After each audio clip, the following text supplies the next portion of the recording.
Hi friends, வித்தியாசமான மருத்துவமான நம்மளுக்கு பிரண்டை துவையல் செய்ய போகிறோம்ப்பா.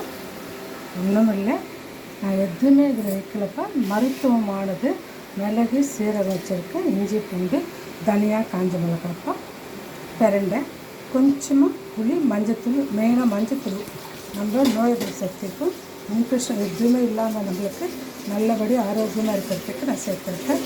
பெருங்காயம் தான், உப்பு, இவ்வளோ தான் நான் போட்டிருக்கேன். உப்பு புளியெல்லாம் கொஞ்சமாக வச்சுருக்கேன். நான் மிளகு இது மட்டும்தான், பூண்டு இஞ்சி மட்டும், மிளகு சீரகம் அதிகமாக வச்சுருக்கேன். நான் வந்து மரச்செக்கெண்ணெய் தான்ப்பா, நல்லெண்ணெய் ஊற்றுறேன். பிரண்டைக்கு நல்லெண்ணெய் தான் ரொம்ப நல்லது. பிரண்டை ஈட்டு இது நம்மளுக்கு வந்து நல்லா கூழாக்கும். இதுக்கு தாளிக்க சீரகம் போடுறேன்ப்பா, அதிகமாக கொஞ்சமாக கடை போட்டிருக்கேன். தேடியும் நம்மளுக்கு கிடைக்கலப்பா பிரண்டை, எங்கே தேடினாலும் இப்போ பிரண்டை வந்து ரொம்ப டிமாண்ட் ஆகிடுச்சு. ஏன்னா எல்லாம் முட்டி வலி, கால் வலி, எலும்பு வலின்றாங்க. எல்லாம் வந்து பிரண்டை தான். டாக்டர்ஸே எலும்பு வலின்னு போனால் பிரண்டை மாத்திரை தான் கொடுக்குறாங்க.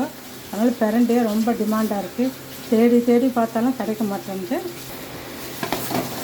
வாவ், சூப்பரான மணமணக்க பிரண்டை துவையல் நமக்கு ரெடி. இன்னும் ஒரு 5 நிமிஷம் வதங்கிடுச்சுன்னா நம்மளுக்கு துவையல் ரெடி. இது மாதிரி வந்து எண்ணெய் வந்து நல்லா பிரிஞ்சு வரணும்ப்பா. ஓகேவா? சூப்பராகிடுச்சு. இது வந்து ரெடி ஆகுது, துபாய்க்கு ரெடி ஆகுதுப்பா இது. ஓகேவா? Thank you friends. நீங்களும் இப்படி செய்யுங்க, செஞ்சு சாப்பிட்டு ஆரோக்கியமாக இருங்க. ஆரோக்கியமான சமையலை பாருங்கள்.